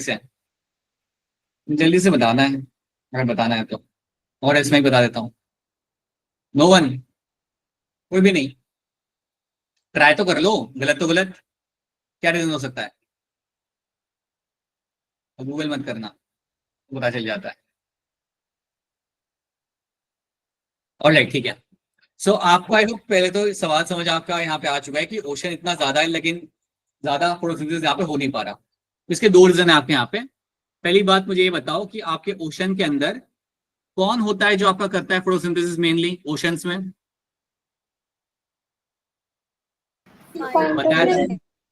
right, phytoplanktons. Phytoplanktons are the major producers, they are the main producers ocean के अंदर, राइट। अब फाइटोप्लैंक्टन जो मेरे यहाँ पे मेजर प्रोड्यूसर्स है मेरे ओशन के अंदर, ये तो होते हैं माइक्रोस्कोपिक। अब क्योंकि ये माइक्रोस्कोपिक होते हैं, ये ज्यादा ऑर्गेनिक मैटर नहीं बना सकते, इनकी रिक्वायरमेंट ही नहीं होती, so they are not able to make good amount, high amount of organic matter, that's one thing. Second thing, कुछ लिमिटिंग फैक्टर होते हैं, जैसे कि आपका light can only penetrate up to certain depth, can only penetrate up to certain depth। अब क्योंकि आपकी light ocean के डेप्थ तक नहीं जा सकती, तो आपका बहुत छोटे एरिया के अंदर ही आपको प्लांट्स मिलते हैं या छोटे एरिया के अंदर आपको प्रोड्यूसर्स मिलते हैं। और क्योंकि आपके काफी कम एरिया के अंदर आपको प्रोड्यूसर्स मिल रहे हैं, because of that also you are not finding a huge amount of organic matter getting form. तो लाइट एक बड़ा लिमिटिंग फैक्टर बन जाता है। आप ये बात याद रखना कि ओशन के अंदर 200 मीटर के बाद आपकी लाइट जाती नहीं है, आफ्टर 200 मीटर नीचे लाइट ही नहीं होती, सनलाइट आई नहीं रही होती। और जहां तक सनलाइट आपकी जा रही होती है, वहां तक आपको थोड़े बहुत आपके एल्गे होगा या प्रोड्यूसर होगा, आपका फाइटोप्लैंक्टन होगा, तो वो अपना करेगा वहां पे अपना फोटोसिंथेसिस। बट उसके beyond you don't find anything happening over there. ठीक है, तो लाइट एक लिमिटिंग फैक्टर यहाँ पे बनता है, जिसकी वजह से आपका एक स्मॉल एरिया के अंदर ही आपको प्रोड्यूसर्स मिलते हैं। And phytoplanktons are very small, they are actually microscopic, and because of that वो ज्यादा यहाँ पे ऑर्गेनिक मैटर नहीं बना सकते हैं। तो ये कुछ रीजन है जिसकी वजह से आपका even though you have such a huge ocean, overall productivity आपके यहाँ पे कम रहती है। On the other hand if I compare this with the terrestrial ecosystem, तो वहां पे आपके you have large trees, shrubs है, herbs है, they are able to make a huge amount of organic matter year by year. That is why ज्यादा आपका organic matter आपका वहां से बन के आता है। ठीक है, क्या ये बात आप सबको यहाँ पे समझ आ रही है मैं क्या समझा रहा हूँ? Is this clear to all of you? Yes, sir. Yes, sir. Yes. Yes, sir. इतना ऐसे दिल पे पत्थर रख के मत बोलो, खुशी खुशी बोला करो, कभी तो बोला करो खुशी खुशी। ठीक है, so now you have a primary productivity. So इसको क्या क्या फैक्टर्स अफेक्ट कर सकते हैं? प्लांट स्पीशीज आपके यहाँ पे कौन सी है that can affect. So plant species inviting a particular area, ये डिपेंड, ये इन्फ्लुएंस करता है कि आपकी प्रोडक्टिविटी वहाँ पे कैसे होगी। एनवायरमेंट कैसा है, टेम्परेचर कैसा है, सनलाइट कैसा है, ये भी मैटर करता है, ये इन्फ्लुएंस करता है। न्यूट्रिएंट्स कैसे हैं, मैंने आपको पहले बताया था कि डेजर्ट में न्यूट्रिएंट्स नहीं होते, सैंडी सॉइल होती है, you don't have productivity over there, वहां पे आपकी प्राइमरी प्रोडक्टिविटी आपकी काफी कम रहेगी। अगर मैं रेन फॉरेस्ट की बात करूंगा, रेन फॉरेस्ट में ज्यादा होगी because you have a very enriched nutrients वाली soil, so you can have a very high primary productivity over there. And then you can have photosynthetic capacity of the plant. कुछ plant की photosynthetic capacity काफी अच्छी होती है दूसरों के मुकाबले, जैसे कि आपने एक नाम सुना होगा बचपन में, again something called as my C4 plants. Yes, नहीं sir. सुना था? चौथी कक्षा में, सेकंड में सुना था। सेकंड में सुना था मतलब तुम्हारा टीचर पढ़ा था A for apple, B for ball, C for, चलो C4 प्लांट्स पढ़ रहे थे। That is something you have done. So आपने C4 प्लांट के बारे में अपना सुना है अपने बचपन के टाइम में। So these are the C4 plants which have a high productivity, these are the plants which actually make a good amount of photosynthesis, they can do a good amount of photosynthesis. अगर आपने पढ़ा होगा, obviously आपने पढ़ा होगा ये photosynthesis वाले chapter के अंदर, that this is a plant which is much more efficient in terms of photosynthesis. आप में से कुछ लोगों को शायद याद होगा, आप लोग एक क्लास लगाते थे हम लोग 5 से 6 के बीच में, वहां पे भी हमने इसे कवर किया था, वहां पे भी हमने C4 प्लांट्स का पढ़ा था। So I hope you remember this thing, C4 plants are the one which are much more better in terms of photosynthetic activity. तो ये सारे फैक्टर मैटर करते हैं and they give us the very good primary productivity. ठीक है, तो आपको factors याद रखने, कई सारे फैक्टर इन्फ्लुएंस करते हैं कि आपके एरिया की प्रोडक्टिविटी आपकी कैसी रहेगी। प्लांट कैसा है, सॉइल कैसा है, एनवायरमेंट कैसा है, और प्लांट की कैपेसिटी क्या है फोटोसिंथेसिस करने की। राइट, चलो कॉन्सेप्ट टेस्ट करते हैं आप लोग का। हैंड रेज करेगा इसके लिए। Which of the following is a largest producer of biomass, इनमें से कौन सा आपके यहाँ पे होगा लार्जेस्ट प्रोड्यूसर ऑफ बायोमास? सो फटाफट हैंड रेज करिए, आंसर करिए, आगे बढ़ते हैं। चलिए जल्दी से आगे बढ़ना है। चलो बता दो प्रिंस, बता दो क्या होगा इसका answer? Sir D. Option D बनेगा यहाँ पे as a correct answer. Yes, forestry crops and residues are the one which are going to be making a huge amount of biomass over here. चलो आगे बढ़ते हैं। Now let's talk about my GPP and NPP, इस बारे में यहाँ बात करते हैं। मैं आपको इसको यहाँ पे समझाता हूँ। Let me discuss this somewhere over here. I hope सब लोग खाना खा के आए हैं, और जो Yes, लोग खाना sir. खा के नहीं आए हैं वो खा लिया करिए। ओके, नाउ लेट्स टॉक नहीं खाया अबाउट सर। दीप्ति, ऐसे कैसे करते हो आप? ग्रॉस प्राइमरी प्रोडक्टिविटी,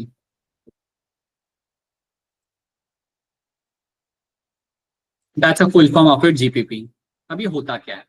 इमेजिन करो कि आपके पास एक यहाँ पे प्लांट है, राइट, ये वो प्लांट ओवर हियर, ये प्लांट बनाता है अपने लिए खाना। So plant will do the photosynthesis, और वो बना रहा है अपने लिए खाना। It is going to make its organic matter, ये अपना ऑर्गेनिक कंटेंट अपने लिए बनाएगा। देखो यार, इतना प्लांट जो भी बनाता है अपने लिए बनाता है, खुद के लिए बनाता है, हमारे लिए बना रहा होता, वो तो हम ले लेते हैं। जब आपका पालक की सब्जी, पालक बन रही होती है ना खेत के अंदर, वो खुद के लिए बन रही होती है, वो तो हम जाके उठा लेते हैं वहां से, फिर पनीर डालते हैं उसके अंदर। So you have this plant and plant will do the photosynthesis to make the organic matter. अब जितना भी organic matter वो plant अपने लिए बना रहा है, total organic matter जहाँ पे बन रहा है आपके यहाँ पे, assume करते हैं कि इसने कुछ around 500 ग्राम जितना इसने बनाया यहाँ पे अपना organic matter, right? So 500 ग्राम जितना इसने यहाँ पे अपना ग्लूकोज बनाया. जस्ट सिंगल रैंडम एग्जांपल, ठीक है. अगर इतना वो ऑर्गेनिक मैटर अपना यहाँ पे बना रहा है प्लांट, ये टोटल ऑर्गेनिक मैटर जो इसने बनाया, इसको हम बोलते हैं यहाँ पे as a gross primary productivity.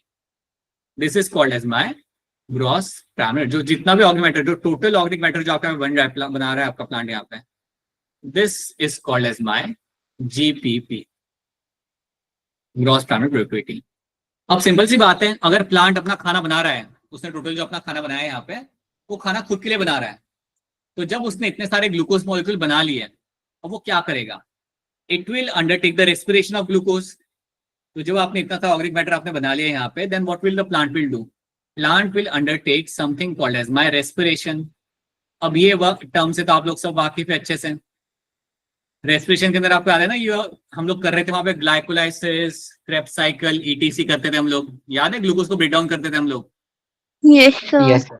Yes. हाँ बोलो बेटा बोलो. हाँ, सो हमारा जो ग्लूकोज था, ग्लूकोज को हम करते थे ब्रेक डाउन.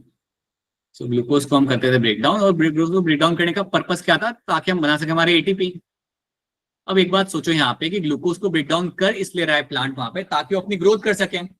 जब एनर्जी बनेगी तभी तो वो अपनी ग्रोथ कर पाएगा. सो प्लांट भी क्या चाहता है? प्लांट ने जितना भी खाना बनाया, उसमें से सर्टेन अमाउंट ऑफ खाना will be use for respiration, certain amount of organic matter will be use for respiration, जहां पे आप ग्लूकोज को ब्रेक डाउन करके you can actually generate energy, जिसकी वजह से प्लांट अपना लेंथ बढ़ा पाएगा, फ्रूट बना पाएगा, नए लीव्स बना पाएगा, नए ब्रांचेस बना पाएगा.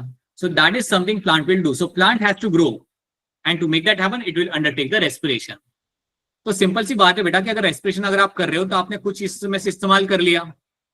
तो इमेजिन कर लो कि जब प्लांट ने रेस्पिरेशन किया, तो 500 ग्राम ग्लूकोज में से उसने 100 ग्राम ग्लूकोज यूज कर लिया अपने रेस्पिरेशन के अंदर. अब इसको निकालने के बाद जो भी प्लांट के अंदर रह गया, that is called as my net primary productivity. इसको करने के बाद जो भी आपके यहाँ पे रह जाता है, that is called as my net primary productivity. So net primary productivity का सिंपल आपका यहाँ पे इक्वेशन ये होता है that NPP is equal to GPP minus respiration. So net primary productivity is equal to GPP minus respiration. ये आपका बनता है यहाँ पे इक्वेशन फॉर्म है एनपीपी. तो अगर आपको एनपीपी फाइंड करना है, यहाँ पे एक बार फिर लिख देता हूँ यहाँ पे अच्छे तरीके से. अगर आपको एनपीपी फाइंड करना होता है, so what you have to do, आपको जीपीपी आपको पता लगाना है कि प्लांट कितना टोटल खाना बना रहा है, और उसमें से आप फिर माइनस कर दोगे अपने यहाँ पे रेस्पिरेशन को. If you are able to do that, अगर आप ये यहाँ पे कर पा रहे हो, then this is something which is going to give you the value of my NPP. ठीक है, तो अगर मैं NPP में, तो अगर मैं GPP में से अगर रेस्पिरेशन अगर मैं minus कराऊं, that is my NPP. तो ये NPP होता क्या है? ये वो ऑर्गेनिक मैटर है जो प्लांट के अंदर रह गया आफ्टर रेस्पिरेशन, जो प्लांट के अंदर आपको रह रहा है, लाइक मिल जाएगा आपको वहां पे remaining, that is called as my net primary productivity. So ये बात आपको रखनी है यहाँ पे यार. So what is my NPP and what is my GPP, याद रखना. GPP is my total matter which is been formed, organic matter form by the plant, that's my gross primary productivity. And NPP मतलब respiration minus करने के बाद. क्या ये बात आप सबको यहाँ पे क्लियर है? Is this thing clear to all of you? Yes sir. Yes, sir. हाँ जी Clear. वैभव बताइए, बोलिए वैभव बताइए क्या सवाल है आपका? अच्छा गलती से हो गया, ठीक है. Yes, sir. नॉलेज, ठीक है. This is my GPP, this is my NPP. यहाँ पे ग्रॉस प्राइमरी प्रोडक्टिविटी का क्या definition? Rate of production of organic matter during photosynthesis, that's my GPP. जो भी आप करके फोटोसिंथेसिस करके जो भी आप यहाँ पे बना रहे हो अपना खाना, that's my GPP, right. NPP क्या है यहाँ पे? When a considerable amount of GBP is utilized by plants for respiration, the remaining is termed as my net primary productivity, जो हमने यहाँ पे अभी भी डिस्कस किया था. So I think it's very clear to all of you. So GBP minus respiration will give me my net primary productivity. तो ये जो NPP होता है ना, ये होता है जो अवेलेबल होता है आपके कंज्यूमर के लिए. This NPP is something which is available for the consumer. यहाँ से कंज्यूमर अपनी एनर्जी निकालता है. अगर गाय आके प्लांट को खा रही है तो बेसिकली वो अब एनपी में से अपना एनर्जी निकालेगी। ओके, सो ये this something should be clear to. चलिए फटाफट यहाँ पे कॉन्सेप्ट टेस्ट कर लेते हैं। Which of the following type of productivity counts the total fixation of energy by photosynthesis? Which of the following type of productivity counts the total fixation of energy by photosynthesis? बिना option देखे। क्या बात है Prince, क्या बात है। लेकिन अभी हम किसी और को पकड़ेंगे। बाकी लोग चलिए हैंड रेज करिए।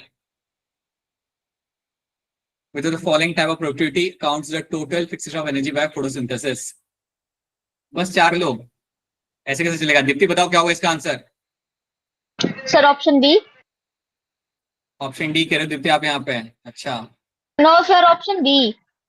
बैटमैन वाला बी कह रहे हो आप? Yes sir. अभिषेक क्या कह रहे हो आप? अभिषेक बोलिए। सर कंफ्यूज हो गया सर। देखो दीप्ति कंफ्यूज कर दिया आपने अभिषेक को। प्रिंस बताओ क्या होगा इसका आंसर? सर प्राइमरी होगा। अभी प्राइमरी कह रहे हो? ओके शिखा, प्राइमरी के अंदर ही तो आता है। सर ऑप्शन सी लग रहा है मेरे को। you see the sentence which they are trying to tell you, that actually trying to tell you over here that which of the following type of productivity counts the total fixation of energy by photosynthesis. जब ऐसा कुछ लिखा हुआ हो ना, then you should understand that trying to go for answer like my GPP, gross primary productivity के अंदर ही आप यहाँ पे बात करते हो दैट जब आपका स्टेटमेंट ऐसा फ्रेम किया गया है जहां पे आपको कहा जा रहा है कि टोटल एनर्जी फिक्सेशन को हम यहाँ पे क्या बोलते हैं, देन आपको यहाँ पे बोलना है as a gross primary productivity. Because primary productivity is a very general term कि मेरे प्लांट्स जो बनाते हैं उसे हम कहते हैं प्राइमरी प्रोडक्टिविटी, ठीक है। बट जब मैं यहाँ पे कह रहा हूँ कि मेरा टोटल आपका यहाँ पे जो फिक्सेशन आपका एनर्जी का हो रहा है वाया फोटोसिंथेसिस वो कितना हो रहा है, वो क्या, उसे हम क्या बोलेंगे, then you should go for my gross primary productivity. So you have to be very careful with the statement they are framing over there. ठीक है? So yes, option D बनेगा यहाँ पे as a correct answer. That's my gross primary productivity, which measures the total fixation of energy by means of photosynthesis. चलो, now let's talk about my secondary productivity. देखते हैं ये क्या होता है मेरा यहाँ पे। ये भी आसान है, कोई मुश्किल है नहीं यहाँ पे। जब भी आपके सामने ये टर्म आएगा, सिंपल सी बात है बेटा कि आपके पास है यहाँ पे प्लांट,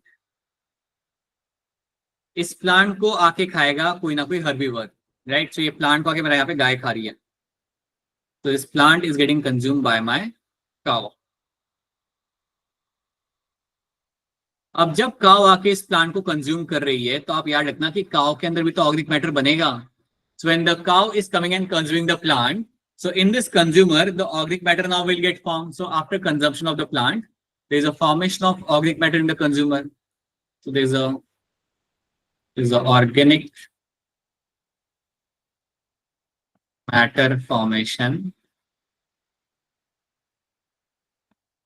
in consumer.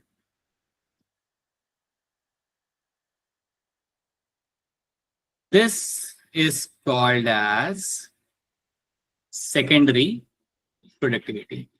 जो भी आपका ऑर्गेनिक मैटर आपका बन रहा है कंज्यूमर के अंदर उसको हम बोलते हैं यहाँ पे एज अ सेकेंडरी प्रोडक्टिविटी। अगर एक रैबिट है, रैबिट आकर अगर घास को खा रहा है तो घास को खाने के बाद रैबिट के अंदर जो ऑर्गेनिक मैटर बनेगा that is called as my secondary productivity. Simple है। तो सेकेंडरी प्रोडक्टिविटी के अंदर हमेशा आपके यहाँ पे आएंगे कंज्यूमर्स, याद रखना। सेकेंडरी प्रोडक्टिविटी के अंदर आपके हमेशा यहाँ पे कंज्यूमर्स आएंगे। इवन अगर टाइगर आके अगर गाय को खा रहा है ना, या टाइगर आके अगर डियर को खा रहा है और उसमें जो ऑर्गेनिक मैटर बनेगा that can be also called as my secondary productivity. ठीक है, इसको हम यहाँ पे देख लेते हैं। चलो, so you have a producer और you have a cow. A new biomass produced by a consumer. एक नया बायोमास जो आपके कंज्यूमर के अंदर बनाया जा रहा है that is something which will be called as my secondary productivity. इसको हम बोलेंगे यहाँ पे एज अ सेकेंडरी प्रोडक्टिविटी। क्या एक बार फिर देख लो, तो जो कुछ भी आपका कंज्यूमर के अंदर बनता है ना, चाहे वो गाय हो, गोट हो, फ्रॉग या कोई दूसरा एनिमल हो, whatever organic matter formed in the consumer is called as my secondary productivity. So rate of formation of new organic matter by consumer, it is generally very low and also decreases at each trophic level. देखो simple सी बात है, जो भी organic matter consumer बनेगा ना, जो भी ऑर्गेनिक मैटर एक गाय के अंदर बनेगा वो जितना प्लांट में बन रहा था उससे तो कम ही होगा। ठीक है, और ये आपका कम ही होता जाएगा हर एक ट्रॉपिक लेवल के ऊपर। So it is generally very low and also decreases at each topic level, जो हम बाद में डिटेल में सीखेंगे. बट अभी के लिए याद रखना what is my secondary productivity. क्या ये टर्म आप सबको यहाँ पे समझ आ रहा है? Is this term clear to all of you? Yes, sir. चलो. सो बोलो अभिषेक, बोलो क्या कहना चाहते हो, बताओ. ठीक है. So secondary productivity depends on the amount of food available and efficiency of a consumer turning this into a new biomass. तो आपका जो कंज्यूमर है वो कैसे इसको कितना एफिशिएंट उसे कन्वर्ट करने के लिए नए बायोमास के अंदर, एंड अमाउंट ऑफ फूड कितना है उस पर डिपेंड करता है. मैं आपको एक एग्जांपल दूंगा. अगर आप कभी किसी पोल्ट्री फार्म में देखोगे ना, मतलब अगर आपने कभी पिक्चर देखी पोल्ट्री फार्म की, तो कई बार क्या होता है, पोल्ट्री फार्म में जो हैन होती है उसको एक छोटे से केज में रखा जाता है. बहुत छोटे से उसे केज में रखते हैं, जहां पर उसके सामने एक कन्वेयर बेल्ट होता है, जहां पे खाना भी होता है और पीना भी होता है. राइट. सो पानी की भी सहूलियत होती है और खाने की भी सहूलियत होती है. और उस बर्ड को उस छोटे से हम बेल्ट के अंदर छोटे से केज के अंदर वो लोग रखते हैं. उनका प्लान ये होता है कि ये जितना हैन खाना खाएगी और जितना कम मूवमेंट करेगी उतना जल्दी उसके अंदर बायोमास बनेगा, उतना जल्दी उसका वेट पुट ऑन होगा, उतना उसके अंदर बायोमास बनेगा. जितना जल्दी हैन के अंदर मसल और बायोमास बनेगा, you can actually have a market value. तो इसकी मार्केट वैल्यू इतनी जल्दी बनेगी and then they can sell them in the market. तो ये बात आपको याद रखनी है कि ये भी बड़ा मैटर करता है कि एफिशिएंसी क्या है, efficiency of a consumer turning into a new biomass. So याद रखना kind of food and how the efficient is going to be the consumer, it depends. Okay, so you have a primary and secondary productivity. ये हम already देख चुके हैं, मैं ये repeat नहीं करूंगा. These are the definition which I have already seen. You can read from your end later on. Let's move on to something else. अब यहां से ध्यान से आंसर करना. The rate of formation of new organic matter by consumer. Take your time and then answer this. Rate of formation of new organic matter by consumer is going to be called as what? मुस्कान बोलिए. Sir ये option. And Himmat Singh. Sir option B. Right. That is my secondary productivity. बहुत बढ़िया. Yeah. This is a summary of the topic which you have done right now. ये summary आप यहाँ पे एक बार बाद में पढ़ सकते हो. जो भी हमने अभी तक यहाँ पे किया है about the productivity, there is something between given. So GBP, NPP सब आपको मालूम होना चाहिए. ठीक है. Alright. चलिए आगे बढ़ते हैं. Now let's talk about decomposition. यहाँ पे हम कुछ और भी डिस्कस कर लेते हैं. Decomposition स्टार्ट करने के पहले let me give you couple of questions. तो पहले हम देखते हैं क्वेश्चन नंबर 1. यहाँ पे ध्यान से देखना. Glucose produced during photosynthesis is an example of. Glucose produced during photosynthesis is an example of what? Dimple बताइए क्या होगा आपका आंसर यहाँ पे. डिम्पल का आंसर क्या आ रहा है चैट के अंदर, कोई बताएगा? बी आ रहा है sir. Option B. Option B आ रहा है डिम्पल का आंसर. और आप सबका क्या आंसर होगा अगर आप देना चाहोगे तो? सर बी होगा. बी. ऑप्शन सर बी होगा. Right. So glucose produced during photosynthesis is an example of my gross primary productivity. Then glucose left after the use of respiration is an example of. जो glucose रह गया after respiration is example of what? बताइए Komal Sharma. Sir NPP. Right, that is called as my NPP. So जो glucose आपका रह गया after respiration is going to called as my NPP. Then net primary productivity is been utilized by. जो NPP आपका होता है यहाँ पे उसे कौन यूटिलाइज करता है? Who is going to be using that? Raise your hand to answer this. Net primary productivity जो आपका यहाँ पे होता है उसे एक्चुअली में आपका यूटिलाइज करेगा कौन? बस 5 लोग ही. बताइए अभिषेक. सर मुझे ना डी लग रहा है. श्योर क्यों नहीं हो अभिषेक इतना पढ़ाने के बाद भी? मुस्कान. डिकम्पोज. अरे मुस्कान कोई बात नहीं. मुस्कान बताइए. Sir option D. Option D becomes the correct answer. Yes, carnivores and decomposers are the one which can use the net primary productivity. बस ये आपका item. As an energy source derived from organic material such as animal or plant matter, an energy source derived from organic material such as animal or plant matter, इनमें से कौन सा option आपका यहाँ पे सही हो जाएगा? Question number 4. बताइए शिखा क्या होगा इसका answer? Sir option C. Option C आप यहाँ पे बता रहे हो जो आपका बिल्कुल यहाँ पे सही आंसर है. Question number 5. Factors affecting primary productivity includes. Factors affecting primary productivity includes what? बताइए मुस्कान कुमारी. Sir, D. Right. All the factors are going to have an influence on the primary productivity. Plant species, another factor, nutrients availability. That's true. All right. Let's come back on decomposition.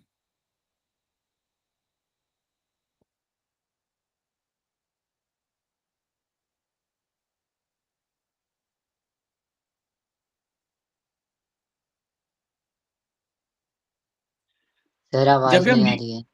अच्छा, मेरी आवाज नहीं आ रही क्या? अच्छा yes sir, आवाज नहीं आ रही थी, अब आ रही है। अच्छा, हाँ ऐसा कभी हो तो बता देना. ऐसा कभी भी हो तो बता देना. कभी कभी ऐसा होता है नेटवर्क का, बहुत रेयरली होता है बट कभी कभी होता है. आई होप अभी आ रही है ना मेरी आवाज? यस सर अभी आ यस सर। ठीक है. तो जब भी आप डिकम्पोजिशन की आप यहाँ पे बात करते हो ना, कुछ चीजें मैं आपको बताता हूँ, हम इसे खत्म नहीं करेंगे. Will just do few things and then will wrap this up. जब भी हम डिकम्पोजिशन की बात करते हैं तो आपको एक चीज याद रखनी है कि यहाँ पे आपके इन्वॉल्व होते हैं मेनली आपके two components, like two organisms has to be involved over here. Mainly that will be a fungi and you have a bacteria.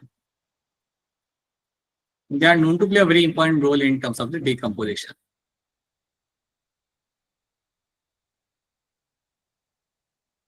Okay, so fungi and bacteria are the one which are going to play the major component role in my decomposition. Okay, that's one thing. अगर मैं fungi के यहाँ पे बात करूं तो अगर आपने कभी मशरूम देखा होगा ना सॉइल पे, अगर आप फॉरेस्ट में घूम रहे हो, अगर आपने मशरूम देखा है लगा हुआ सॉइल के अंदर, तो वो तो आपने उसका ऊपर वाला पार्ट देखा है. अगर आप उसके नीचे के जो हाइफे होते हैं ना, जिसे हम कहते हैं माइसीलियम, आई होप आपने याद आ रहा होगा आपको कि आपने चैप्टर 2 में अपना पढ़ा था 11th ग्रेड के अंदर, that network of hyphae is called as mycelium. Okay, तो जो माइसीलियम का जो नेटवर्क होता है ना, ये आपका 2-4 फुटबॉल फील्ड जितना बड़ा होता है.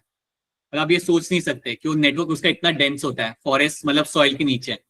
सो fungi has been playing a very important role of decomposition through the beginning of the landscape. Okay, bacteria भी उस तरीके से काम कर रहे होते हैं. बैक्टीरिया भी एक बहुत इंपॉर्टेंट रोल प्ले करते हैं डिकम्पोजिशन का. कोई अगर एनिमल की डेथ हो जाती है, प्लांट के लीव्स गिर जाते हैं, they are all been broken down by the bacteria and fungi. Okay, अब डिकम्पोजिशन तो हम जनरली जानते हैं कि क्या होता है. इसको डिटेल में समझने के लिए कुछ टर्म्स को आपको यहाँ पे पहले देखना पड़ेगा. So we have some terms over here. Like you will have a term like your fragmentation.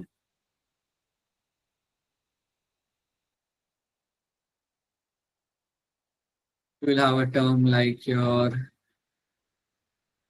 leaching.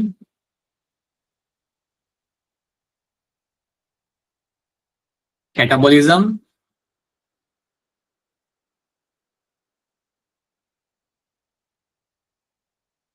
Humification.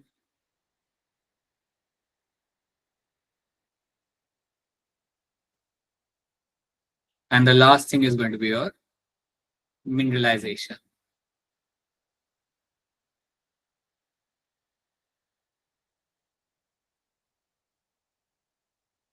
Okay, तो ये कुछ आपके यहाँ पे टर्म्स आए थे. You have a fragmentation, leaching, catabolism, humification and mineralization. Okay, so this is what you find. These are the terms we will be studying in detail in terms of decomposition के बारे में हम इनको हम detail में पढ़ेंगे यहाँ पे. ठीक है, बाद में, अभी नहीं पढ़ेंगे, बाद में पढ़ेंगे इन्हें, बट इनको हम सीखेंगे यहाँ पे. सो अगली बार जब मैं आपको वापस से मिलूंगा, जो आपको मिलूंगा मैं वेडनेसडे को, तो तब हम यहाँ से स्टार्ट करेंगे. एंड इसी स्लाइड में मैंने होमवर्क डाल के रखा हुआ है. तो अगर स्लाइड के अगर आप एंड में जाओगे तो आपको यहाँ पे कुछ क्वेश्चंस दिख जाएंगे. Late me just show you that. अगर आप स्लाइड के एंड में अगर आप यहाँ पे जाते हो somewhere over here, so you can see some questions. अब यहाँ पे जितने भी क्वेश्चन होंगे ना जो डिकम्पोजिशन वाले नहीं है, मेनली सारे वही आपके इकोसिस्टम वाले क्वेश्चन है, वो सारे सॉल्व कर लेना. These are your homework. ये सब आपके यहाँ पे होमवर्क है तो ये कर लेना. ठीक है, so these are the questions we have. एक बार अपने एंड पे देख लेना. Right, so that is something we have done. तो इतनी चीजें आज हमने हमारे क्लास में हमने यहाँ पे कवर की है. पहले तो ये बताओ कि जो हमने आज कवर किया, क्या आप सबको वो चीजें समझ आ रही है? Yes sir. Yes sir. Yes sir. चीजें आसान है, ज्यादा मुश्किल है नहीं. राइट, सो आई होप ये सब आपको यहाँ पे याद रहेगा. And please read the NCERT. NCERT पढ़ो, जो जितना भी हमने आज कवर किया उतना एनसीईआरटी पढ़ लो. It won't take more than 20 minutes. Seriously बताऊं, 20 मिनट से ज्यादा लगेंगे नहीं. वो भी मैं ज्यादा कह रहा हूँ. 15 मिनट के अंदर, लाइक 15 से 20 मिनट के अंदर आपका ये हो जाएगा.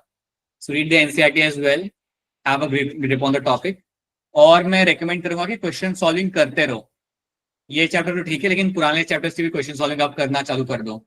अब ये वो टाइम आ रहा है जब हमें एक मोमेंटम बनाना है ज्यादा क्वेश्चन सॉल्व करने का। We have to solve volume of questions and we have to level up now. So start doing that. Wait मत करो कि टीचर आके बोलेगा कि ये क्वेश्चन सॉल्व कर लो या ये चैप्टर के सॉल्व कर लो। Start doing that from your side and get back to us अगर कोई चीज समझ नहीं आ रही तो, ठीक है। बिकॉज अभी सिलेबस खत्म होने वाला है। It's a matter of 2 weeks. एक बार सिलेबस खत्म हो गया then will be in a different gear shift करेंगे अपन एकदम से। फिर उसके बाद 11th की प्रिपरेशन करेंगे। यस, 11th भी कराएंगे, 12th का रिवीजन करेंगे, 2 चीजें करेंगे। बट 11th के ऊपर ज्यादा फोकस करेंगे क्योंकि एक अच्छा टाइम मिलेगा अपने को 11th सीखने का आराम से। So we can do that, ठीक है। So that is something we will do along with the pressure revision. Alright. So alright people, that's what we have done. अगर आपके कोई सवाल है यहाँ पे then you can ask a question. If you have any question based on the things we have done आज के class में, तो प्लीज अपने सवाल यहाँ पे पूछिए। If you have any kind of questions right now in front of you, बताइए। सवाल तो होते ही नहीं आप लोगों के। होते हैं सर। सब कुछ आता है आप लोगों को तो। सर चलिए सवाल बढ़िया तो है। होते हैं पर हाँ, पर क्या बेटा, पर क्या अभिषेक? क्लास के बाद खाएंगे वल्चर्स। अलाउ तो कर देंगे बट कौन, अच्छा है यही चल रहा है इन लोग, ठीक है। ऑलराइट, ठीक है। So that is something we have done. Now let's wrap this up. Will catch you again after some time, ठीक है। चलो bye everyone, bye, good night. और कल का पेपर अच्छे से देना।